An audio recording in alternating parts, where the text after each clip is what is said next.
बिस्मिल्लाहिर्रहमानिर्रहीम अस्सलाम वालेकुम। और ये है ऑर्नामेंटल रेड फाउंटेन ग्रास और इसको पेनिस्टम स्टिसियम रूब्रम प्लांट भी कहते हैं। और इसको मैंने ऑनलाइन बाय किया है और इसकी अनबॉक्सिंग करते हैं। और ये मैंने तकरीबन 1 एंड हाफ और 2 मंथ्स में ये वीडियो मैंने कंप्लीट की है।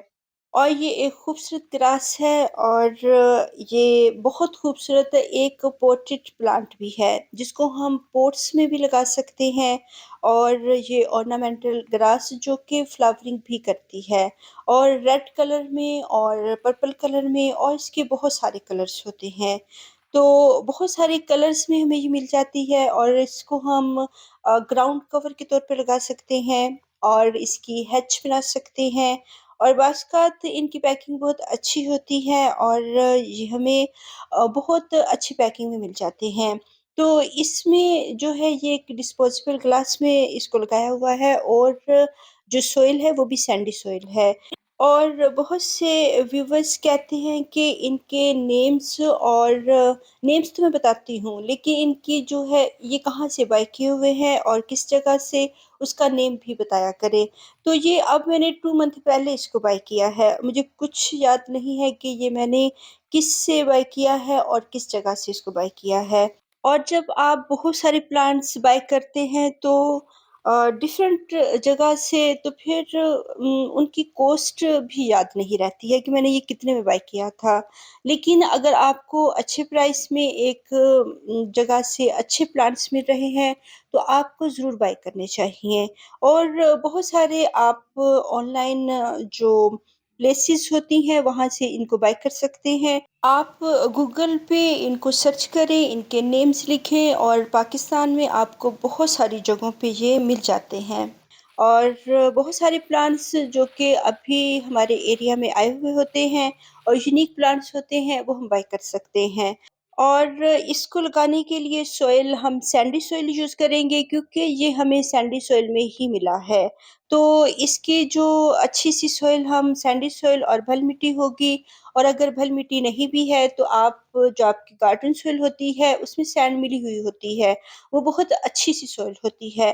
तो इसमें आप गार्डन सॉइल यूज़ करें जो कि उसमें तमाम ही न्यूट्रिएंट्स होते हैं। तो ये बेस्ट होती है प्लांट्स के लिए। अगर इनमें आप इज़ाफ़ी जो न्यूट्रिएंट्स ऐड करना चाहते हैं वो कर सकते हैं जब आपके पास ये प्लांट रहता है और आप इसको काफ़ी देर आप अपने पास रखते हैं तो इसको आप समझना शुरू हो जाते हैं। तो इसके भरने के लिए आपको थोड़ी-सी खाद की ज़रूरत होगी। अगर इनकी रूट बाउंस हो जाती हैं, फिर हम इनको खाद देते हैं क्योंकि इनकी जो सॉइल होती है वो ख़राब हो चुकी होती है। और जब हम न्यू प्लांट्स लगाते हैं जो कि इस तरह के ग्रासेस होती हैं और इससे मिलते-जुलते जो प्लांट्स होते हैं, तो इनको इतनी ज़्यादा खाद की ज़रूरत नहीं होती है। वैसे भी अगर हमारी सॉइल अच्छी-सी है और जो है एक गार्डन सॉइल है और जो गार्डन सॉइल होती है वो न्यू बाय किए हुए प्लांट्स के लिए बहुत अच्छी होती है। तो इसको हम इस छोटे से पॉट में लगाएँगे, इसकी रूट्स तो बहुत अच्छी-सी हैं और अच्छी वेल रूटेड प्लांट्स हैं। और मुझे लगता है कि इनकी रूट्स बहुत बनेगी क्योंकि जो दूसरी ग्रासेस होती हैं, उनकी भी रूट्स बनती हैं और इसकी क्योंकि हाइट दूसरी ग्रासेस से ज़्यादा होती है और ये तकरीबन 3 फीट और 4 फीट तक बढ़ते हैं, तो इनमें फ्लावरिंग भी होती है। और जो आम जो ग्रासेस होती हैं, उनसे ये लॉन्ग होते हैं और ये खूबसूरत लगते हैं। इनको आप इनकी हैच बना सकते हैं, इनको ग्राउंड कवर के तौर पे लगा सकते हैं, यानी कि ये बढ़ने वाला प्लांट है और ग्राउंड कवर करने वाला प्लांट है। और इसके अभी तो ये जो लीव्स हैं, थोड़े-से खराब हुए हुए हैं, लेकिन जैसे ये बढ़ते रहेंगे, तो फिर ये अच्छे से होते जाएँगे। और कुछ मौसमों में ये ग्रीन कलर के होते हैं और कुछ में जो है बरगंडी कलर्स के होते हैं और ब्राउन कलर में होते हैं और इनमें बहुत सारे कलर्स होते हैं। बहुत कलर्स में ऑर्नामेंटल जो ग्रासेस होती हैं, बहुत खूबसूरत लगती हैं। और ये वो जो ग्रास है इसको आप पॉट के सेंटर में यूज़ करके तो साइड्स पे आप जो है छोटे प्लांट्स जैसे पेंसी और पेटूनियाज़ वगैरह आप दूसरे प्लांट्स भी लगा सकते हैं। जो दूसरी ग्रासेस होती हैं वो जो है वो ग्राउंड कवर के तौर पर और जो है स्प्रेड होती हैं, लेकिन इसको हम पॉट में भी लगा सकते हैं। और ये जो ग्रास है इसको बहुत अगर गर्म एरिया है तो आप बहुत ज़्यादा इसको धूप में ना रखें। अदरवाइज़ अगर आपका हिल एरिया है तो आप उसमें इसको धूप में रख सकते हैं और हल्की-सी पार्शियल सी लाइट में इसको लगाएँ। और अगर बहुत गर्मी आ चुकी है, जब मैंने इसको बाय किया था तब मार्च का मंथ था, मार्च का एंड था और अप्रैल अभी स्टार्ट नहीं हुआ था। तो अप्रैल में जो 1 वीक था वो तो ठंडा रहा था, लेकिन बाद में बहुत गर्मी हो गई थी और अब मई के मंथ में बहुत गर्मी हो चुकी है। और जब हम न्यू प्लांट बाय करते हैं इसको हम डायरेक्ट धूप में कभी भी नहीं रखते हैं। और जब इसको हम न्यू प्लांट को बाय करते हैं ये बहुत शॉक में होता है और शॉक्ड प्लांट कभी भी धूप में नहीं रखने चाहिए। इनको हम शेड में रखते हैं और ये अच्छी तरह चलते रहते हैं शेड में। और वैसे भी मेरा मेडो एरिया है और यहाँ पे हम कभी भी फुल धूप में प्लांट्स को ग्रासेस को नहीं रखते हैं। सर्दियों की धूप में आप रख सकते हैं और जो हिल एरियाज़ हैं वहाँ पे आप रख सकते हैं। और जो ये इधर-उधर को लटकी हुई इसके लीव्स हैं इसको हम कट कर देंगे। तो ज़्यादा नहीं कट करेंगे, जितने ये ज़्यादा लटक रहे हैं इसको हम कट करेंगे। अभी ये रेड कलर में है और सर्दियों में इनका रेड कलर हो जाता है और गर्मियों में ये थोड़े ग्रीन कलर में हो जाते हैं। और अब इसको हमने भर के वॉटरिंग करनी है, 2-3 मरतबा करनी है। और जब तक सॉइल 1-2 मरतबा हम वॉटरिंग करते रहते हैं तो अच्छी तरह से जो नीचे की सॉइल होती है वो भी अच्छी तरह से वेट हो जाती है। अच्छी तरह से इसको 2 दिन वॉटरिंग करते रहें, फिर हम इसको तब तक छोड़ देते हैं जब तक कि ये अच्छी तरह से ड्राई ना हो जाए। और वैसे भी ये ड्रॉट टॉलरेंट प्लांट है और इसको हम ड्राई सॉइल में काफ़ी दिन रखेंगे और फिर वॉटरिंग करेंगे। अगर हम इसको बार-बार वॉटरिंग करते रहेंगे तो ये इसको पसंद नहीं है। जैसे बल्बस प्लांट्स होते हैं ये इसी तरह है। और ये अब आप इसका रिज़ल्ट देखें। ये 1.5-2 माह के बाद की वीडियो है और इसमें इसके जो लीव्स हैं बहुत अच्छे से ग्रो कर रहे हैं और ये अच्छा हेल्दी प्लांट चल रहा है।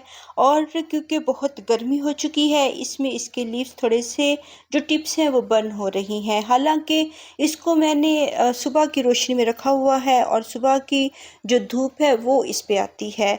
और अगर मैं इसको फुल डे की धूप में रखूं फिर ये बिल्कुल ही ख़राब हो जाए। और आप हिल एरिया में इसको वैसे तो ये पेरिनियल के तौर पर हमारे मेडोज़ एरिया में रहता है। और अगर आप हिल एरिया में रहते हैं तो वहाँ पे ये जो है स्नो फॉलिंग होती है तो उसमें ये ग्रास ख़त्म हो जाती है और ये एनुअल के तौर पे रहती है। और अगर हम इसको इंडोर रखते हैं तो फिर ये अच्छी हेल्दी चलती रहती है। और बहुत कम होता है कि ये बैक हो, वो स्नो फॉलिंग के बाद इसकी रूट्स भी उस पे डैमेज होती हैं। और ये अगर बहुत ज़्यादा स्नो फॉलिंग नहीं है तो हो सकता है कि इसके ऊपर से लीव्स ख़राब हों और इसकी जो रूट्स हैं उससे ये दोबारा से अपनी ग्रोथ स्टार्ट कर देते हैं। लेकिन मेडोज़ एरिया में ये पेरिनियल के तौर पर रहते हैं क्योंकि यहाँ पे स्नो फॉलिंग नहीं होती है। और इसके ये जो ब्राउन से लीव्स हैं, जैसे कि मेरी हैबिट है कि बहुत सारे प्लांट्स के जो ब्राउन लीव्स होते हैं वो मैं कट कर देती हूँ, लेकिन इसकी एक वेब सी बनी हुई है, जैसे स्पाइडर वेब्स होती हैं और उनके धागे धागे से बने हुए होते हैं, तो ये इसकी प्रोटेक्शन के लिए हैं, इनको हम रिमूव नहीं करेंगे। और अगर कहीं पे इनको आप देखें कोई बग्स वगैरह या जो स्पाइडर माइट्स वगैरह लगे हों या मिली बग्स लगे हों तो आप उनको साफ़ कर सकते हैं और ऊपर के जो लीव्स होते हैं उनको आप कट कर सकते हैं। और अगर ये प्लांट्स हमारे पास पेरिनियल के तौर पर मेरे मेडोज़ एरिया में रहता है तो ये बहुत ज़्यादा बढ़ सकता है और इसको हमें बार बार लगाने की ज़रूरत नहीं पड़ेगी। वरना जो हिल एरियाज़ और वो इलाके, वो एरियाज़ जहाँ पे स्नो फॉलिंग होती है वहाँ पे आपको इसको सीड से ग्रो कर सकते हैं। और जो है ये प्लांट्स अगर आप इंडोर रख लें किसी शेड में तो आपका ये सारा साल चल सकता है प्लांट। जो मेडोज़ एरिया होते हैं और ये गर्म इलाकों में बहुत अच्छी तरह चलती है ये ग्रास, और इसमें फ्लावरिंग भी होती है, और इस ये बढ़ती भी है क्योंकि ये ग्राउंड कवर के तौर पर इसने बढ़ना होता है। और आप इसकी सॉइल देखें कितनी जो है वो ड्राई है, तो इसको ड्राई सॉइल ही पसंद होती है। अगर हम इसको बार बार वाटरिंग करेंगे तो फिर इसकी रूट्स गल जाएंगी, और क्योंकि ये जो इसकी ब्रांच है ब्राउन ब्राउन सी, इसमें ये पानी स्टोर करके रखता है, तो इस वजह से इसको हम ज़्यादा वाटरिंग नहीं करेंगे। तो बहुत गर्म इलाकों में, बहुत गर्मी में हम इसको फुल धूप में नहीं रखते हैं। इसको हम दरख्तों के नीचे लगा सकते हैं, और अगर हम बॉर्डर इसका बनाते हैं, धूप में बनाते हैं, तो ये चलते रहते हैं। इनके कलर जो होते हैं धूप में इन्हेंस होते हैं। रेड कलर होते हैं, बरगंडी कलर्स होते हैं। अगर आपके पास जो है मजेंडा कलर में है तो उनके मजेंटा हो जाएंगे, और अगर ब्राउन कलर में है तो वो ब्राउन हो जाएंगे।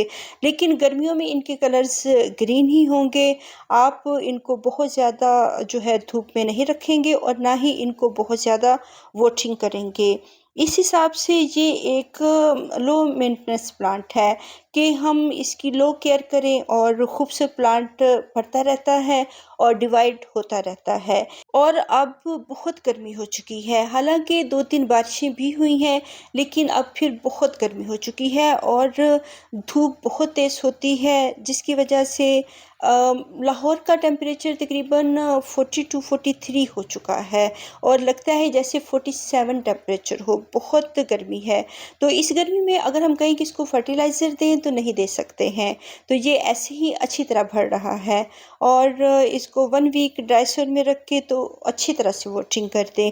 और अगर बारिश हो गई है और बारिश का पानी इसके ऊपर पड़ चुका है तो फिर हम इसको वाटरिंग नहीं करेंगे। बहुत ज़्यादा बारिशों के दिनों में हम इसको, अगर बहुत बिग पॉट में है तो इसको हम किसी छत के नीचे और शेड के नीचे रखेंगे। अगर छोटा पॉट है और इसकी सोइल जल्दी ड्राई हो रही है तो अगर 2-3 दिन के बाद बारिश होती है तो ये उसमें हैप्पी रहता है, उसको कुदरती न्यूट्रिएंट्स बारिश के पानी में मिल जाते हैं। और ये वो ग्रास है जिसमें बहुत ज़्यादा रूट्स बनती हैं, तो इतनी ज़्यादा रूट्स में तो ये जल्दी जल्दी से थर्स्टी हो जाता है।